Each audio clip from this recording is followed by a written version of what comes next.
Bonsoir à tous, bienvenue. Je suis ravie de vous retrouver pour un nouveau débat de l'actualité économique nationale. Si vous avez prévu d'acheter un véhicule, autant vous le dire, il y a de fortes chances qu'au terme de ce débat, du débat de ce soir, vous changiez d'avis et pour cause. Plusieurs mesures ont été prises pour contenir, pour restricter le marché de l'automobile.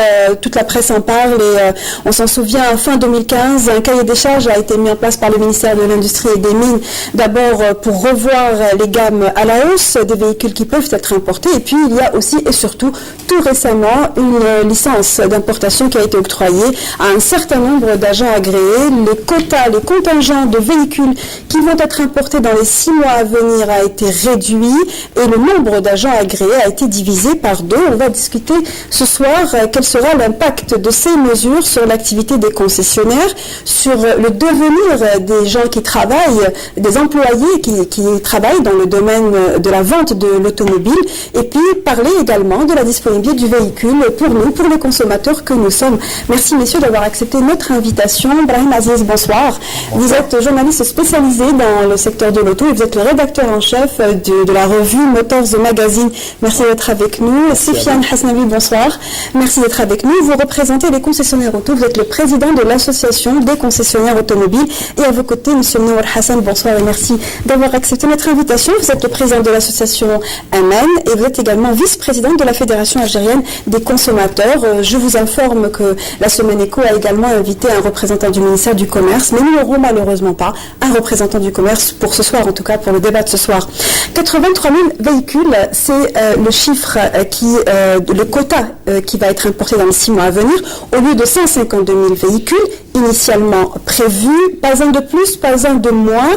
Le contingent est contracté, il a été plafonné. L'État espère, à travers cette mesure, dépenser près de 2 milliards de dollars de moins que ce qu'il a dépensé en 2015 dans l'achat, dans l'importation des véhicules, une mesure qui plonge d'emblée l'activité des concessionnaires automobiles dans un ralentissement annoncé. Je vous propose de suivre plus de détails sur cette question dans ce reportage réalisé par Rochdi Abdullah Hoja.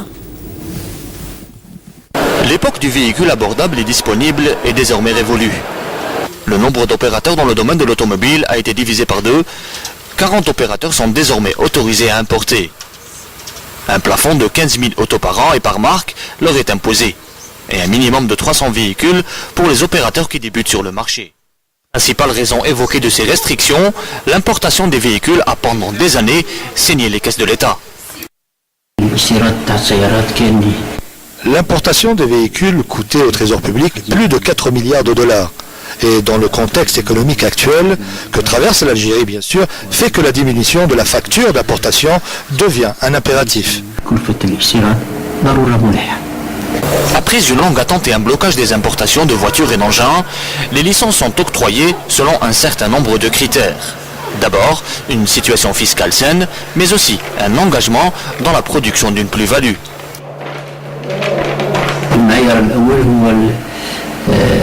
Le premier critère est l'ancienneté dans la profession. L'autre critère est lié à l'investissement, puisqu'il y a un cahier de charges préparé par le ministère de l'Industrie et des Mines, qui, entre autres, oblige les opérateurs à investir dans la production. Donc, les licences sont octroyées à la lumière de ces conditions. Et dans le cas où ces critères ne sont pas respectés, ils s'exposent à une interdiction d'importation. D'un autre côté, l'État veille à mettre en œuvre les propositions que les concessionnaires auto ont soumises à la commission d'études. Les restrictions sur le quota d'importation ont déclenché un tollé général auprès des concessionnaires. Ils sont nombreux à se sentir lésés et s'inquiètent du devenir de leur activité. Avec ces licences d'importation, nous allons importer moins de véhicules que les années précédentes et nous espérons plus de flexibilité dans le quota de l'année prochaine et un nombre plus important de véhicules à importer. Le quota n'a pas changé. Voilà,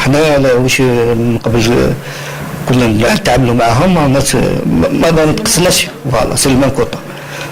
القليز هذيك ما قاسناش الخدامين كاع لي سوسيتي دونك كي يكون اون ريستريكسيون صافي فا دي ليسونسيمون ماشي ليسونسيمون هكذاك راح ينقصوا الخدامين. Alors que certains opérateurs annoncent des licenciements en masse, le marché de l'auto risque de connaître une mutation. Une offre inférieure à la demande, des véhicules plus chers, car mieux équipés et conformes au cahier des charges du ministère de l'Industrie, et enfin un marché de l'occasion qui va se faire de l'or. Avant donc de rentrer dans le détail de cette mutation annoncée du marché de l'auto, première question pour vous, Séfiane Hasnaoui, où en est l'opération d'octroi des licences d'importation, sachant que à l'heure actuelle et selon le ministre du Commerce, une vingtaine de recours a été déposée sur le bureau de la commission d'étude de ces demandes de licences. Bonsoir, merci de me donner l'occasion effectivement d'apporter quelques éclaircissements. D'abord, vous l'avez rappelé, le président du comité d'attribution des licences liées à l'importation de véhicules automobiles en Algérie ont effectivement remis ces licences il y a une quinzaine de jours à peu près. Et comme l'a souligné le ministre du Commerce, le chiffre initialement prévu a été revu à la baisse pour différentes raisons, notamment économiques. Il n'est pas de notre volonté de vouloir remettre en question d'abord l'approche du gouvernement de gérer les ressources de notre pays. Il n'est pas non plus de notre volonté de vouloir remettre en question les priorités. Par contre, il est de notre devoir, en tant qu'opérateur économique, bien entendu, d'abord d'assister les pouvoirs publics dans leur démarche, dans l'intérêt général, mais aussi de réagir quand nous considérons que les éléments peuvent avoir une certaine distorsion. Ça a été le cas, en tout cas à la lumière effectivement des quotas qui ont été attribués, où en tant que président de l'association, je me suis entretenu avec le ministre du Commerce, où j'ai exprimé un certain nombre d'interrogations. Principalement, l'interrogation vient finalement de la méthodologie. Les critères qui ont été annoncés par le ministre du Commerce sont parfaitement clairs et parfaitement en phase d'ailleurs avec l'intérêt général et l'intérêt de notre pays. En tant qu'entreprise citoyenne, je ne peux qu'y souscrire. Par contre, la méthodologie de calcul, dès lors que malheureusement notre association n'est pas été associée, ni la société civile par ailleurs, n'est pas été associée, nous n'avons pas d'éléments d'information en ce sens. Mais ce que je peux vous dire, c'est qu'un certain nombre d'opérateurs qui sont des acteurs historiques du domaine de l'automobile en Algérie, qui par ailleurs sont parmi les plus gros contributeurs en termes de taxes et également en termes d'emploi et d'investissement, peuvent avoir le sentiment d'être lésés. C'est ce que j'ai exprimé au ministre du Commerce, c'est ce que j'ai exprimé également au président du comité.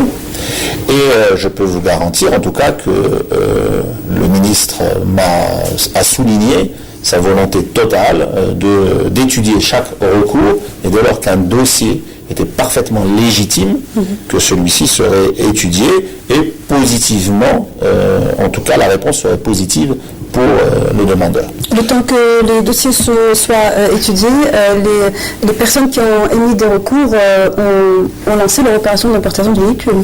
Ou bien est-ce que c'est gelé et le temps est encore ralenti? Vous avez raison, parce que vous soulignez deux points principaux. Le premier, non, l'opération n'est pas gelée.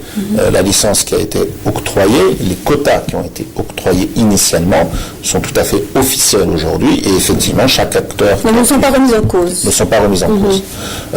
Par contre, le second point, c'est que nous avons une durée limitée de cette licence, puisque cette licence doit être utilisée avant le 8 novembre 2016. Or, compte tenu des délais industriels, des délais de production logistique, il apparaît compliqué de pouvoir aujourd'hui tenir les délais annoncés compte tenu des volumes escomptés. Donc les conséquences finalement de ces quotas seront même peut-être plutôt négative compte tenu des délais relativement limités de la durée de cette licence. Donc en gros, si on comprend bien, Séfiane Hasnaoui, il y a de fortes chances que même les agents qui ont eu donc la licence d'importation ne pourront pas ramener leur marchandise dans les délais de la licence. Oui, c'est bien ça? Tout à fait. C'est une situation qui a de fortes chances de plonger le marché de l'auto dans une grosse tension. À quel point dans les 6 mois ou l'année qui va suivre, ces mesures-là peuvent tendre le marché de l'auto en termes de disponibilité déjà? Il n'y a pas que la disponibilité, parce qu'aujourd'hui vous ne trouvez pratiquement plus de véhicules neufs à la vente. C'est juste l'occasion qui fonctionne. Ou encore vous avez la production nationale qui reste quand même assez limitée. On ne parle plus aujourd'hui Limité en gamme, limité en nombre. En nombre, oui. Sachant que le seul opérateur qui produit actuellement est la marque Losange. On parle du véhicule touristique grand public, bien sûr. Absolument. Mais le problème n'est pas tant dans la disponibilité des véhicules, c'est en fait toute cette organisation qu'il a fallu mettre en place, qui a pris plus d'une décennie, n'est-ce pas, M. Hasnaoui, pour se mettre en place, pour essayer d'arriver à certains standards. C'est tout ça, et encore, on disait qu'on n'est pas encore au niveau requis. Aujourd'hui, c'est tout ça qui est détruit. Tout part en travers. On n'a plus de visibilité. On ne sait plus de quoi demain sera fait. Il y a des licenciements en masse, ça se désorganise, les services après-vente disparaissent et c'est le client qui est livré à lui-même, c'est le consommateur, c'est le salarié qui était dans l'automobile. Qui a subi les conséquences. À combien peut-on évaluer la déperdition de l'activité des concessionnaires? Est-ce que l'association des concessionnaires auto a une idée sur le nombre de concessionnaires, de vendeurs de véhicules qui vont disparaître et donc le nombre d'emplois qui peuvent être perdus? Oui, bien sûr, on a dû faire nos devoirs également compte tenu de cette situation. On estime le marché de l'emploi direct lié à l'automobile à peu près 50 000 personnes. L'emploi direct, c'est-à-dire les salariés des concessionnaires et les salariés des agents agréés. Vous avez raison, Aziz, le secteur automobile est un des rares secteurs qui a su démontrer depuis une quinzaine d'années, en tout cas, une véritable organisation structurée, avec des défaillances, on n'en convient pas, avec une nécessité continue de remise en question, mais malgré tout avec une organisation structurée, avec une vraie position géographique, avec une vraie valeur ajoutée à l'intérieur du pays, de manière à offrir aux consommateurs, aux clients, en tout cas un service de proximité. Pas suffisant, parce que nous avons un pays de 2,5 millions de kilomètres carrés, où nous avons une nécessité de présence, de manière à se rapprocher de nos clients, mais en tout cas une démarche. Maintenant, aujourd'hui, compte tenu de la situation, compte tenu des volumes qui ont été alloués, mais aussi, malheureusement, et c'est surtout cet effet qui est le plus négatif, d'un manque de visibilité, parce que l'entrepreneur a besoin de visibilité, a besoin de confiance, nous estimons effectivement à plus de 50% les risques de déperdition dans le secteur. Aujourd'hui... Déperdition, c'est-à-dire mettre la clé sur le paillasson. Oui, tout à fait. Avec la mise en faillite d'entreprise, d'une part, et d'autre part, malheureusement, les conséquences sociales très négatives pour les emplois. À combien vous évaluez le nombre de licenciements prévus? Écoutez, au regard des données que nous avons pu collecter, aujourd'hui, nous savons, en réalité, les licenciements ont déjà commencé, pour être malheureusement transparents.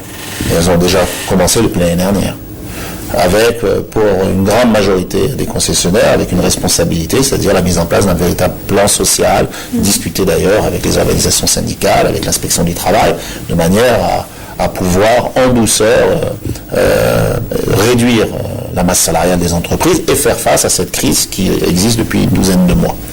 Mais la situation actuelle, où nous avons une certaine visibilité, mais pas suffisamment malheureusement, va accélérer ce phénomène.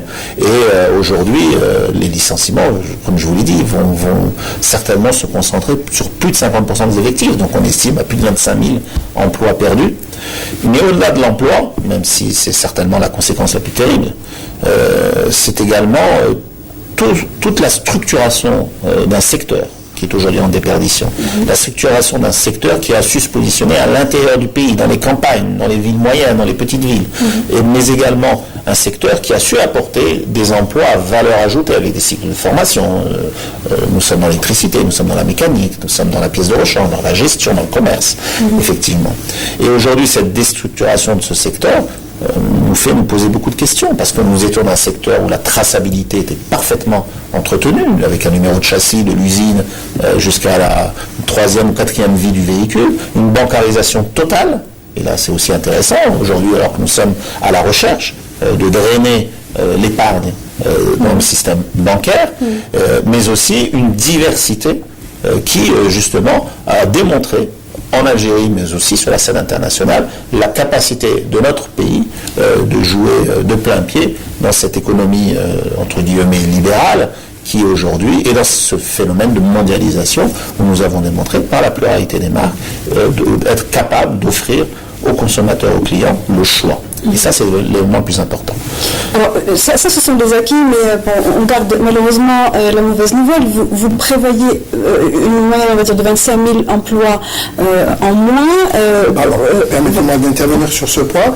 Là, vous parlez des concessionnaires qui sont agréés à la C2A. Parce qu'il y a les concessionnaires, la grande majorité ne font pas partie. Et là, c'est des concessionnaires qui ne communiquent jamais leurs chiffres. Qui échappent à la donnée. Et à ce niveau, je dirais que les pertes d'emplois sont encore plus importantes.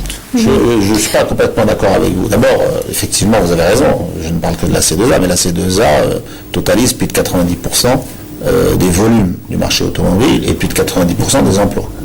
Donc, il faut savoir raison garder. Vous avez raison de souligner qu'il en existe d'autres, qui aujourd'hui d'ailleurs deviennent d'autres acteurs avec d'autres cartes, on pourra en discuter. Mais cela étant, la majorité des concessionnaires qui ne sont pas à la C2A sont des concessionnaires de petite taille, avec peu de volume et peu d'emplois. Bon, on va dire plus de 25 000 personnes au chômage.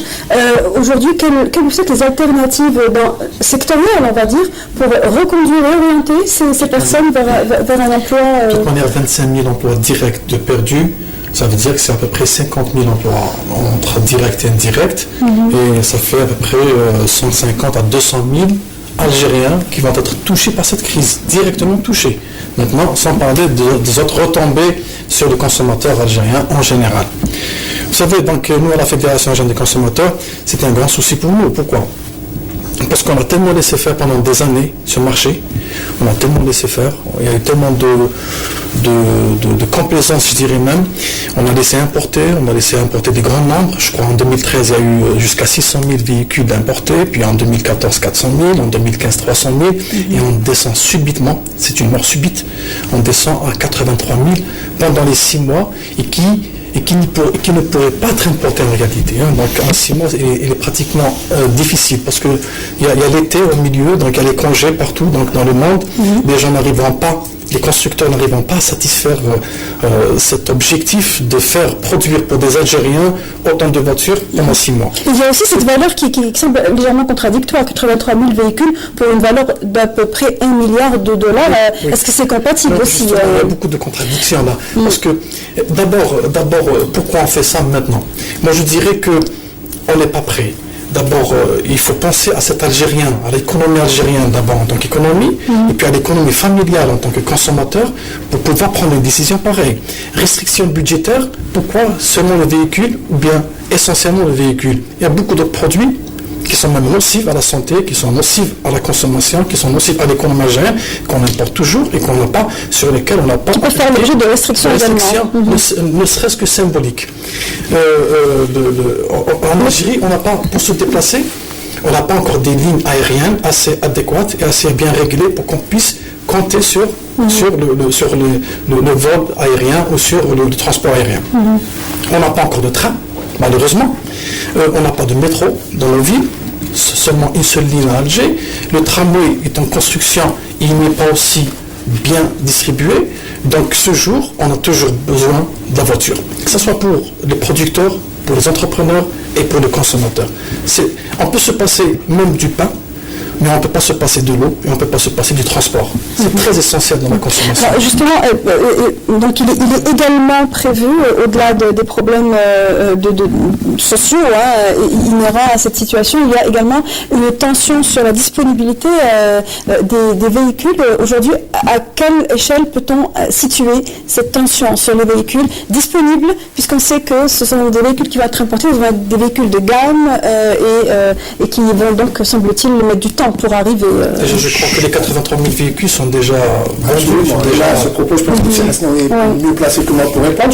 Je pense que déjà... La question est ouverte. Celui qui a la réponse, qui a été alloué, beaucoup de concessionnaires ne pourront pas honorer déjà leur engagement vis-à-vis de leurs clients.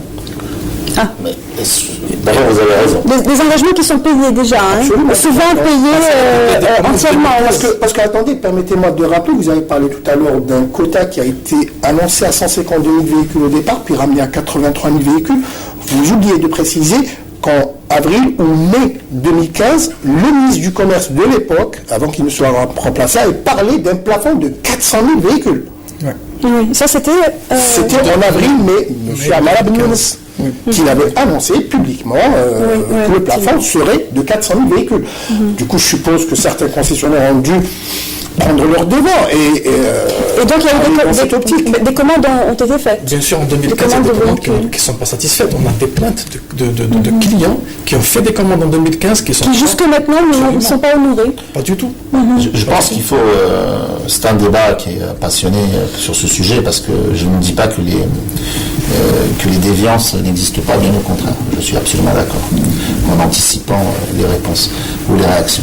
D'abord, il faut rappeler le cahier des charges. Le cahier des charges est relativement clair sur la question des commandes. Soit vous payez 10% et vous devez, sauf accord écrit, vous devez livrer dans les 45 jours, ce qui d'ailleurs est un peu opposé malheureusement à la limitation des volumes et à la volonté de diminuer les espaces de stockage. Donc on est dans un contresens entre le cahier des charges d'une part et puis l'approche économique d'autre part. Ensuite, si vous devez payer 100%, vous devez livrer dans les 7 ou 10 jours. Alors, il existe des déviances, je ne veux pas masquer des réalités, mais les déviances, comme partout dans le monde, doivent être sanctionnées au regard de la loi. Maintenant, ce que je peux vous dire, c'est que l'ensemble, en tout cas des concessionnaires que je préside, et que je côtoie, parce qu'on a souvent souligné ce genre cette problématique. La prise de commande aujourd'hui sur des véhicules non disponibles en stock est suspendue. Autrement dit, aucune commande n'est prise si le véhicule n'est pas en stock. C'est une mesure qui est intervenue à quel moment C'est une mesure, en réalité, c'est une mesure. Alors tout dépend des acteurs. Parce que chaque acteur... C'est le moment où on a senti, où les concessionnaires, où les agents agréés ont senti le contingentement, la limitation. Ça avait commencé en avril 2015 déjà. Mais avec la publication du cahier des charges. Oui, mais date à laquelle le contingent était à 400 000, vous le disiez. On avait parlé d'un contingent à 400 000. Moi, ça a commencé en avril 2015 avec la suspension des importations. Dès lors, donc, nous étions fin mars 2015, plus exactement. Donc pas de commande. Pour un certain nombre d'acteurs, pas pour l'ensemble des acteurs. Moi, je peux vous dire que la marque Losange, je vous en parlais tout à l'heure, mais également la marque que je préside, Nissan Algérie, nous avions suspendu les commandes. Toutes commandes dont les véhicules n'étaient pas sur stock sont interdites. Et aujourd'hui, elles le sont. Tout simplement parce que nous ne sommes pas capables de maîtriser les flux logistiques. Dès lors que vous n'êtes pas capable de respecter les engagements contractuels que vous avez avec votre client, mathématiquement, vous ne pouvez pas honorer vos engagements et mathématiquement, vous vous devez de surseoir. Maintenant, les déviances existent, mais la loi existe dans ce cadre-là et la loi doit être respectée. Vous êtes président de la C2A et l'un des opérateurs qui font partie de l'association aurait, selon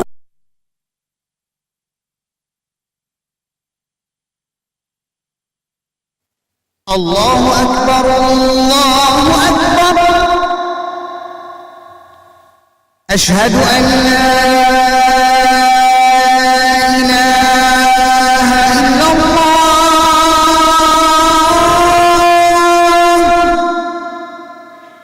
أشهد أن لا إله إلا الله أشهد أن محمدا رسول الله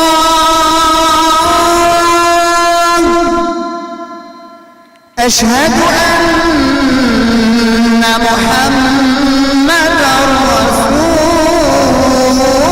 الله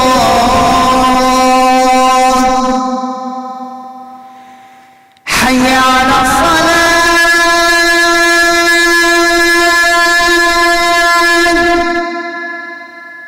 حي على الصلاة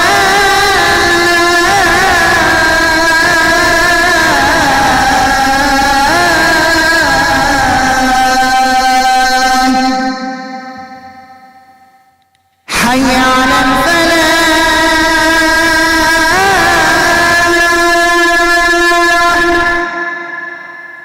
حي على الفلاح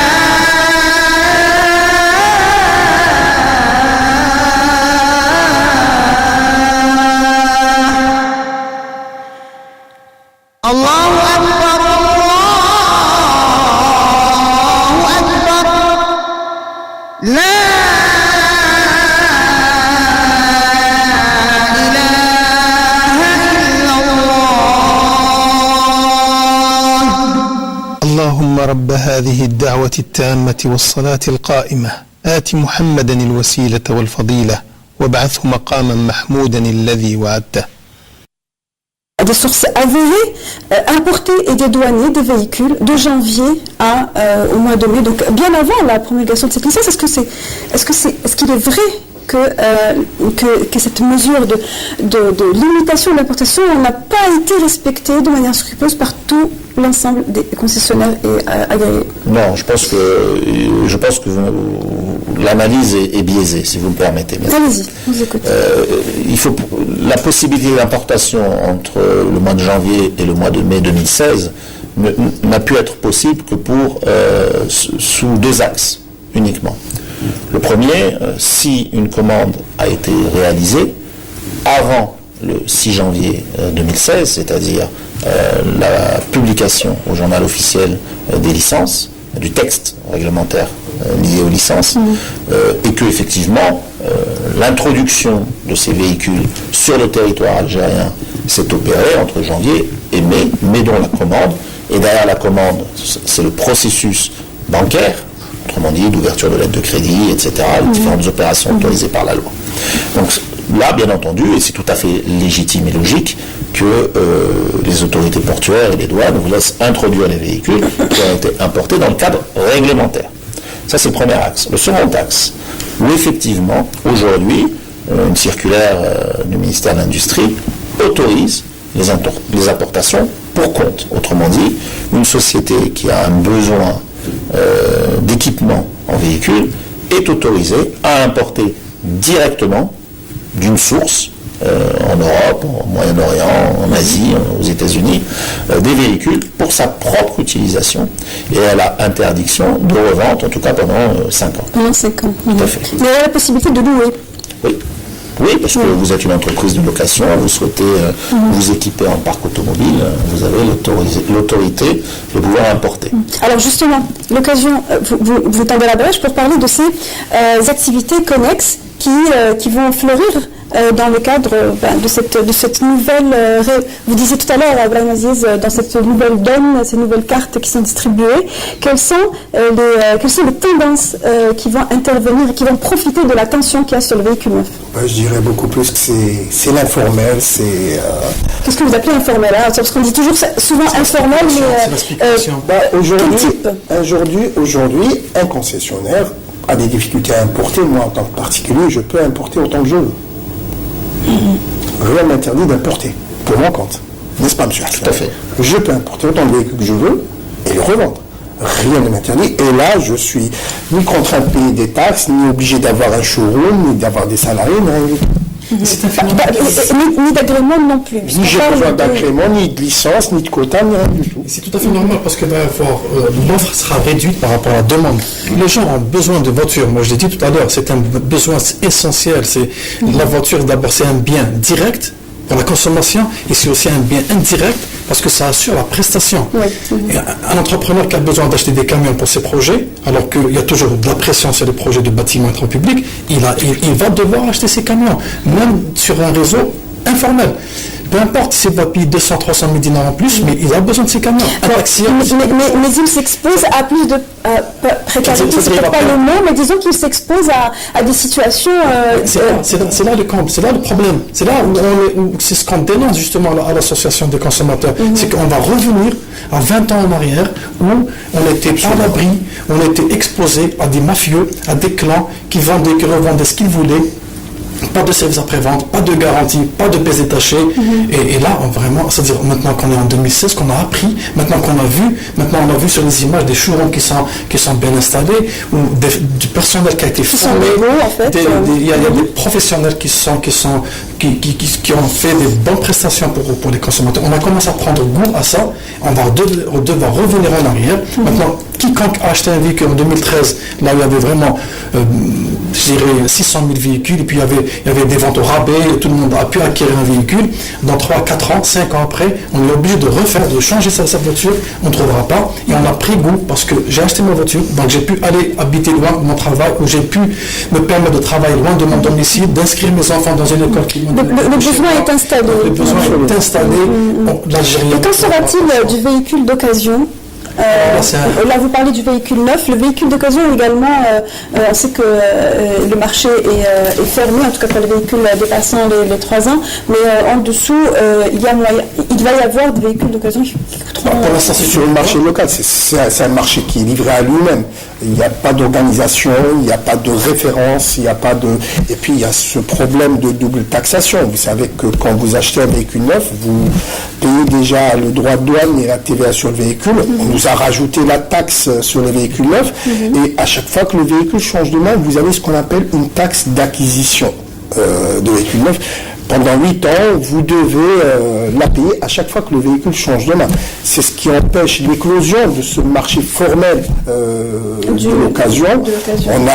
L'État a essayé de régler ça à travers la loi de finances complémentaire de 2015, qui a ramené cette TVA, cette double taxation sur la marge uniquement, mais ça reste insuffisant. En fait, il n'y a pas les outils réglementaires qui permettent la naissance, l'éclosion d'un véritable marché de l'occasion. On parlait de sécurité et de cahier des charges du ministère de l'Industrie. Les particuliers qui peuvent importer, comme disait Aziz, importer des véhicules et les revendre, eux ne sont pas soumis au cahier des charges. C'est-à-dire qu'ils peuvent acheter un véhicule sans airbag, sans la panoplie qui a été imposée aux agents. Il faut qu'il y ait les airbags, sinon ils ne seront pas homologués. Ah, d'accord. Donc eux aussi seront soumis à ces normes. À la gamme du cahier des charges. Mais les particuliers ne peuvent pas importer pour revendre. Non. C'est pour l'utilisation personnelle. Oui, vous allez le vendre de 5 ans. Non. Immédiatement, mais ce serait un véhicule d'occasion. D'occasion neuf. Un véhicule d'occasion. Absolument. D'occasion neuf, voilà, une occasion de 6 mois ou de 3 mois. Mais pourquoi ce marché informel, on est en train de le faire renaître? Parce qu'il y a ce besoin crucial d'équipement. L'Algérie est un grand pays, a ce besoin de mobilité. Ça veut dire que l'Algérien va acheter un véhicule considéré occasion, alors qu'il est neuf, donc il va perdre ses droits de garantie de sa prévente. Absolument. Ça, Et ben voilà. Oui, on est en train d'encourager ça. Le algérien, c'est un retour en arrière, c'est une grande marche arrière qu'on fait. Absolument. On revenir aux années 90 et aux années 80, où on était obligé d'acheter des véhicules sans garantie, sans service après-vente. Oui, je suis d'accord. Je souhaiterais dire, si vous permettez. Je vous en prie. Salut mon cousin. Ce qui vient d'être dénoncé est très important. D'abord, la mobilité est un droit fondamental du citoyen. La mobilité est une nécessité fondamentale. Vous parlez effectivement de pouvoir vivre à une heure de son domicile. Elle est fondamentale, mais à partir du moment où on n'arrive plus du tout à rouler, on parle d'Alger bien entendu, ça devient plus une pollution. J'ai parlé de mobilité, je ne peux pas obligatoirement parler de véhicule. La mobilité est fondamentalement nécessaire et pour assurer une mobilité, il faut une cohésion effectivement des équipements qui peuvent assurer cette mobilité. Et les équipements, ça veut dire effectivement les transports publics, mais nous avons un très grand pays, les transports publics, les investissements qui ont été faits dans les transports publics sont phénoménaux. Je pense qu'il faut le reconnaître et on est très fiers. Ils sont phénoménaux. En une dizaine d'années, nous sommes passés d'une situation très fragile à une situation en tout cas beaucoup plus positive. Mais il va falloir encore 50 ans pour pouvoir asseoir un réseau de mobilité qui soit suffisant, alors qu'en parallèle, notre population grandit, alors qu'en parallèle, la décentralisation nécessaire explose, et qu'effectivement, ce n'est pas Alger qui mériterait d'avoir une ligne de métro, mais un certain nombre de métropoles. D'autre part, au-delà de cette mobilité, pour assurer effectivement le flux de transport des personnes et de transport de marchandises qui sont nécessaires à la dynamique de notre économie, aujourd'hui, le matériel roulant, autrement dit les véhicules ou les camions, sont les seuls outils viables sur une utilisation quotidienne. Alors effectivement, il y a des conséquences, le trafic, la pollution également, mais il y a également des solutions, que ce soit dans des véhicules propres, que ce soit dans une volonté des pouvoirs publics de développer des véhicules propres. Et je pense qu'aujourd'hui, cette dynamique existe. On a parlé du GPL, mais je pense qu'aujourd'hui, le GNC, donc le gaz naturel compressé, a encore beaucoup plus d'avenir dans la dynamique. Il n'y a pas eu de filtre à particules imposé dans le cahier des charges, malheureusement. Malheureusement. En parlant d'environnement. Oui, vous avez raison. Mais j'allais dire effectivement, vous avez raison. Heureusement. Pourquoi heureusement? Parce que l'utilisation d'un filtre à particules nécessite une qualité de carburant qui soit aujourd'hui aux normes dites européennes. Effectivement. Ce que malheureusement nous n'avons pas. Nous n'avons pas. C'était juste une virgule. Je voudrais qu'on passe à une autre question qui est toujours liée aujourd'hui. Est-ce que vous pensez que c'est juste de défavoriser un opérateur économique, qui sont les concessionnaires agréés et autres, de les défavoriser simplement parce qu'ils importent, et de favoriser un opérateur qui est constructeur, qui a investi? Est-ce que vous pensez qui est aussi importateur? Qui est également importateur. Qui ne fait que le montage, en parenthèse. Allez-y. Je dirais dès le départ que le débat était biaisé au départ. Il n'y a pas eu une application rigoureuse de certaines règles. Et puis, il faut dire qu'il y a une absence de réelle stratégie dans tous les domaines. Que ce soit en matière d'équipement, que ce soit en matière de consommation de carburant ou de consommation de véhicules. À tous les niveaux, vous voyez que ce qui est promulgué régulièrement, ce qui est dicté par les lois, est en contradiction avec ce qu'on évoque dans les grands débats. Je parlerai du carburant. Aujourd'hui, on essaie d'encourager les carburants propres, le GPL, mais dans les faits, on augmente les prix du carburant et on fait en sorte pour que le diesel soit favorisé par rapport au samplon ou au reste, au GPL. Mais aujourd'hui, ce qui est fait est pour encourager le recours aux véhicules qui carburent au gasoil. Le véhicule diesel est plus cher, il est déjà plus cher, vendu plus cher. Mais aujourd'hui, il est plus rentable. On a fait un dossier là-dessus, et avec des chiffres à la clé. Aujourd'hui, les gens les plus sensés n'achèteront plus de véhicules essence.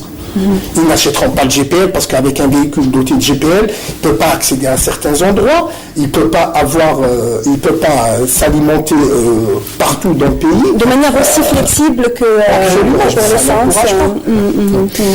Pour revenir, s'il vous plaît, pour le domaine de production de véhicules en Algérie, vous savez, donc il y a eu beaucoup de concurrence dans l'importation. D'ailleurs, il y en a eu même trop.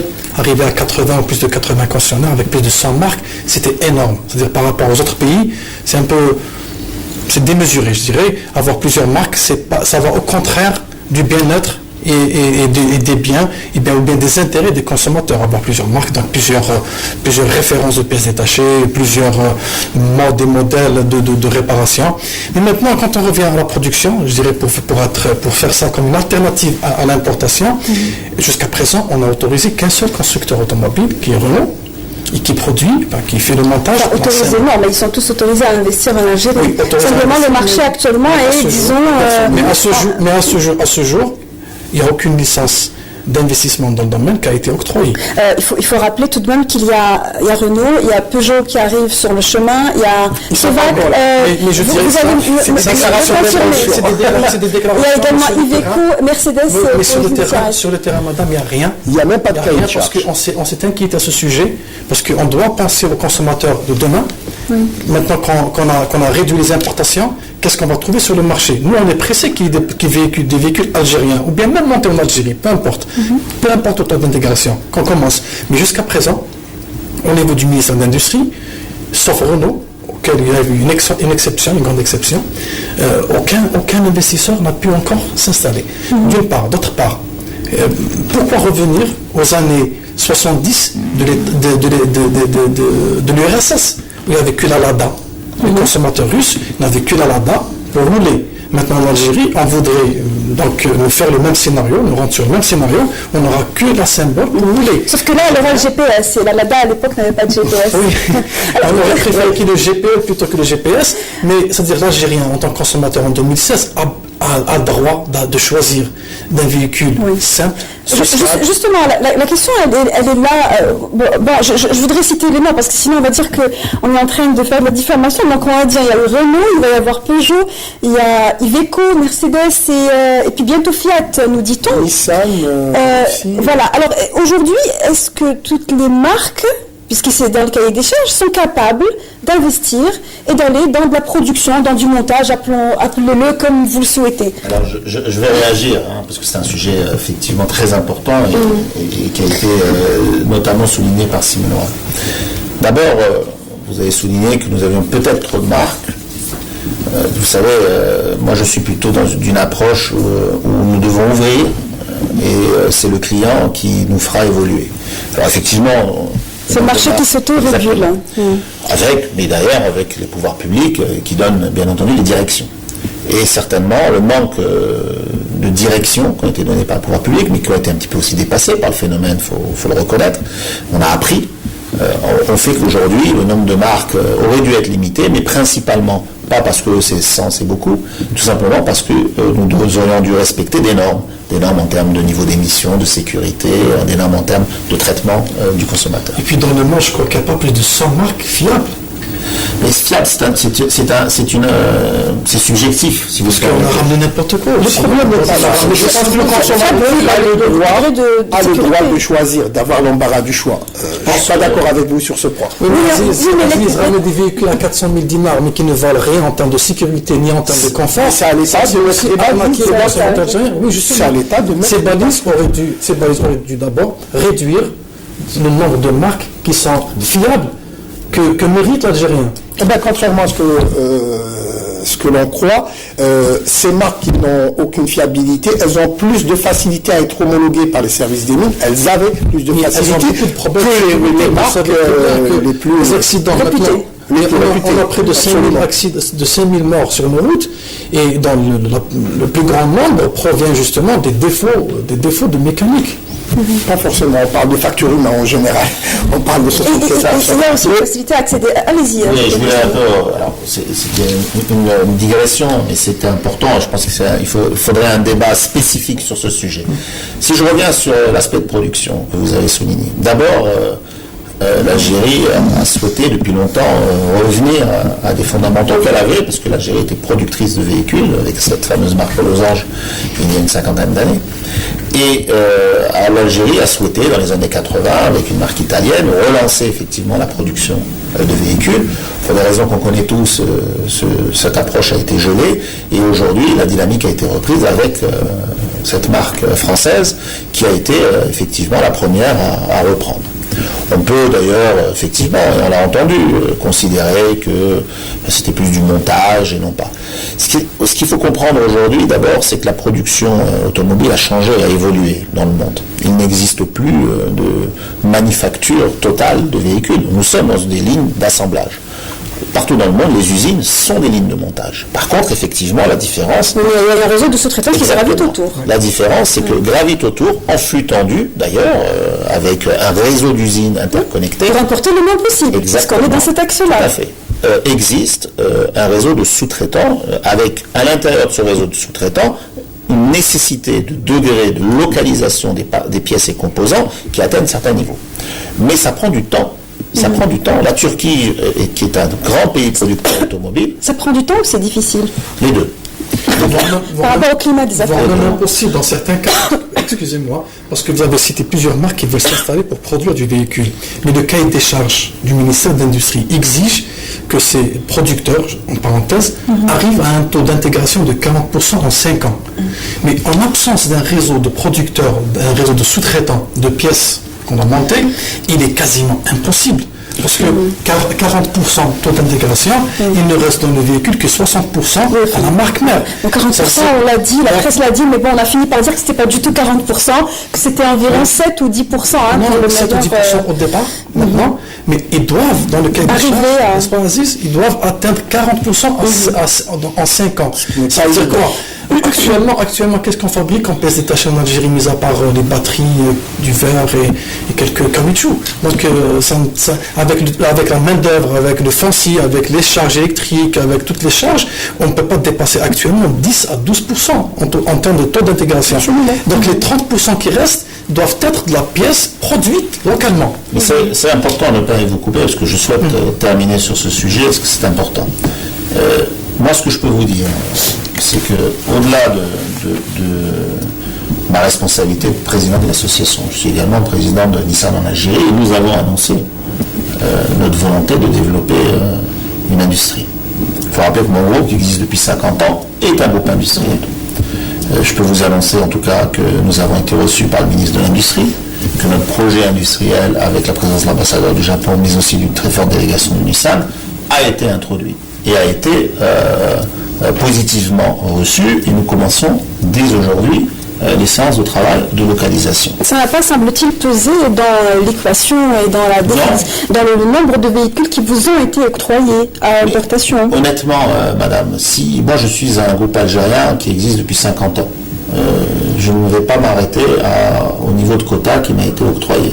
Par ailleurs, je vous le rappelle, on a fait un recours, que ce recours a été entendu, on attend les résultats. Mais je ne vais pas m'arrêter uniquement au quota. Ma volonté est de contribuer à l'économie de mon pays.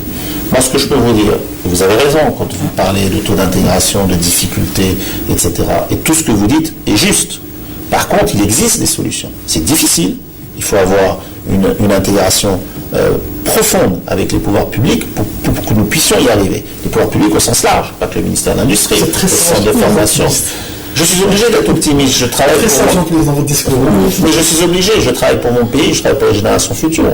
Aujourd'hui, moi, ce que je peux vous dire, pour conclure, l'usine que nous mettrons en place et qui a eu les accords du ministre de l'Industrie va être accompagnée de sociétés que je crée, que mon groupe crée, où nous allons créer de la localisation de la pièce dès le début. C'est notre volonté de participer. Alors 40%, est-ce que c'est tenable? Est-ce que c'est beaucoup? C'est très difficile, 40%. C'est très compliqué. Est-ce que vous pensez faire en l'absence d'un cahier de charge? Le cahier de charge existe. Le cahier de charge existe, il nous a été donné. Dans le projet. En tout cas, il nous a été remis. Il est différent que, bien sûr, le cahier des charges appliqué sur les véhicules importés. Oui, bien sûr. Bien entendu. Alors, vous parlez de génération future, vous parlez d'optimisme également. Est-ce qu'il est possible d'envisager que, petit retour en arrière au débat, les personnes qui ont ou qui vont perdre leur emploi soient réorientées justement dans le cadre de ces activités de production de valeur ajoutée industrielle, puisqu'elles ont déjà été actives dans le domaine de la vente? Est-ce que c'est quelque chose qui devrait être envisagé, notamment par l'association? Justement, c'est là, excusez-moi, c'est là on a manqué de visibilité au début. C'est-à-dire, nos gestionnaires, malheureusement, c'est les mêmes gestionnaires qui ont géré l'Algérie quand il y avait beaucoup d'argent, quand on a importé 600 000 véhicules, et c'est les mêmes qui sont en train de gérer maintenant l'austérité et la crise. On devait donc... Disons que c'est la même politique, hein. Même si les personnes changent, c'est la même politique. En général, c'est les mêmes. C'est-à-dire, on devait déjà auparavant commencer à encourager l'installation de sous-traitants, de producteurs de pièces, de producteurs de composants du véhicule, avant d'aller imposer d'une part la production du véhicule et ne pas l'autoriser, mais en même temps on réduit le volume d'importation. D'autre part, les sociétés comme peut-être M. Hasnaoui, qui existe depuis des dizaines d'années et qui s'est construit avec le temps, avec donc, la bonne manne financière qu'avait l'Algérie, maintenant il se retrouve en même temps à réduire ses effectifs. Je donne un exemple, mais c'est la même chose pour les autres, même pour Fiat, pour Peugeot, réduire en même temps les effectifs, renvoyer des gens, et en même temps il doit s'encourager lui-même à aller chercher un terrain pour construire une usine, pour produire, pour faire le montage de véhicules. Là, il y a un non-sens. Ça veut dire qu'il fallait qu'il y ait des gens, des dirigeants, qui pensent à ça depuis déjà plus de 10 ans. Mais justement, étant mieux devant le fait accompli aujourd'hui, est-ce que les employés, je repose ma question peut-être autrement. Je vais vous répondre. Allez-y. Oui, je vais vous répondre parce que c'est une question qui est juste. D'abord, ce qui est important, c'est la qualification des emplois. Aujourd'hui, il faut reconnaître que ce qui a été fait sur Oran, grâce à l'investissement de cette nouvelle usine, développe en tout cas une base. et un certain nombre d'emplois se qualifient dans la sous-traitance industrielle. Il y a aussi tout un réseau d'industrie mécanique, on parle notamment du tramway, on parle de plusieurs projets de fabrication et de montage d'engins également. Tout à fait, vous avez absolument raison. Moi, ce que je peux vous dire, c'est qu'au sein de l'association, un de mes axes les plus importants, qui d'ailleurs sera renforcé lors de notre assemblée générale à la fin du mois, et notamment la labellisation d'un diplôme de formation professionnelle. Cette labellisation de diplôme de formation professionnelle va s'orienter, dans un premier temps, et c'est la première démarche, sur les métiers de la vente à électricien ou mécanique automobile. Mais notre volonté aussi, de notre association, c'est d'une transformation d'un rôle de concessionnaire automobile en constructeur automobile. Et la transformation de notre rôle en constructeur automobile, parce que c'est le destin qui nous a été donné, imposé par la loi, mais impose la labellisation également de diplômes de formation professionnelle dans l'industrie mécanique. Et également... Et donc créer un vivier de ressources humaines dans le domaine. Et aujourd'hui, il en est de la responsabilité des constructeurs automobiles de vouloir d'accompagner, dès lors qu'ils ont un intérêt à s'installer en Algérie d'une manière directe ou indirecte, d'accompagner par un transfert de savoir les marques, les investisseurs, afin de pouvoir développer effectivement des emplois formés, durables et qui puissent contribuer à l'essor économique par l'industrie de notre pays. Permettez-moi pour répondre à votre question. À mon avis, les seuls qui seront pour le moment à même de se reconvertir, ce sont les mécanos, les électriciens, parce qu'ils ont cette possibilité d'intégrer des réseaux ou de s'installer à leur compte, des réseaux d'entretien qui commencent à s'implanter, à se diversifier, ou alors de s'installer à leur compte. Pour le reste des salariés de l'automobile, c'est pas évident parce que l'automobile, en fait, c'est un domaine un peu particulier. Quelqu'un qui vend une voiture, c'est pas comme quelqu'un qui vend un téléphone ou un micro-ordinateur ou un lave-vaisselle. Pardon. Et puis, il ne faut pas oublier que la crise ne touche pas que l'automobile. C'est vrai que l'automobile est touché de plein fouet, un peu plus que tous les autres secteurs. Mais c'est un secteur qui a eu en tout cas la franchise de dire qu'il prévoit donc des licenciements en masse, chose qui n'est pas faite dans d'autres secteurs où des licenciements sont faits de manière silencieuse. Oui, probablement. Une dernière question, il me reste 3 minutes pour parler justement de ces situations difficiles dans lesquelles les Algériens, les consommateurs notamment, sont mis. Encore une fois, on revient à la marque Losange, mais également d'autres marques qui ont vu leur vendeur agréé faire l'objet en tout cas d'escroquerie. Donc beaucoup de personnes actuellement sont en situation de contentieux, qui ont donc payé ces agents agréés, ces agents qui ont disparu dans la nature. Plusieurs situations, tout dernièrement, une situation à Blida a fait scandale. Aujourd'hui, est-ce que c'est normal que la réglementation qui semble être si rigide par rapport au marché de l'auto ne puisse pas protéger les consommateurs? Oui, c'est-à-dire elle est rigide, mais elle n'est pas suffisamment. Pourquoi? Parce qu'il n'y a pas encore une assurance au consommateur quand il va acheter, par exemple, chez un agent. Il doit avoir des agents agréés un peu partout en Algérie. Et le client, à Béchar, quand il va acheter, en parenthèse, une Nissan, pour lui, il a acheté chez Nissan Algérie. Donc, il n'est pas à savoir que le distributeur qui est là-bas est un agent qui est libre, agréé libre, donc c'est juste un représentant, ou bien c'est la maison elle-même qui s'est installée. Là, d'abord, pour le consommateur final, il est crédible, on va dire. Il est crédible. C'est une marque qui est reconnue et connue en Algérie depuis très très très longtemps et qui roule bien en Algérie, donc pour lui. Et puis il trouve, donc c'est l'enseigne de la marque. C'est pour ça que, quelque part, il y a une responsabilité donc, du concessionnaire source officiel et de consommateur lui-même n'a pas d'abord à savoir parce que le revendeur, il a été agréé. Donc s'il a été agréé, le distributeur officiel de la marque est responsable. Il ne peut pas être un voleur. Sachant qu'aujourd'hui, il faut le dire, les consommateurs ont quand même le tort de payer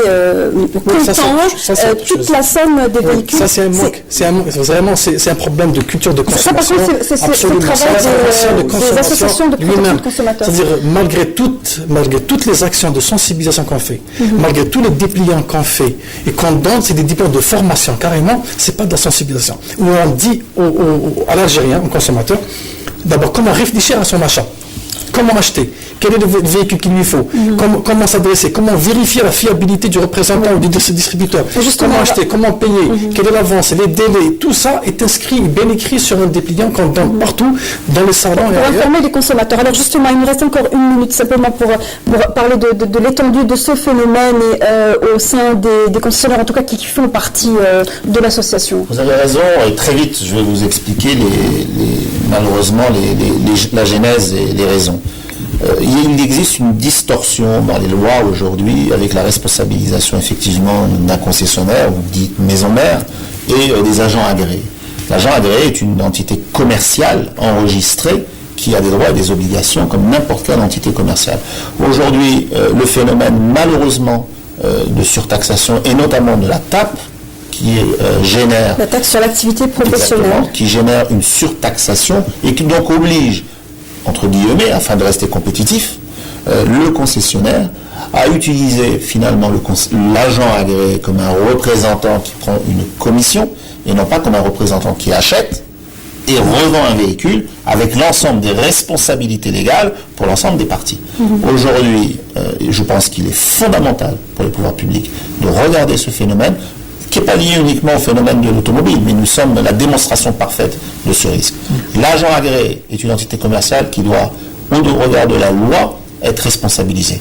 Le concessionnaire est une entité commerciale qui doit, au regard de la loi, être responsabilité, chacun en fonction de ses droits et de ses obligations.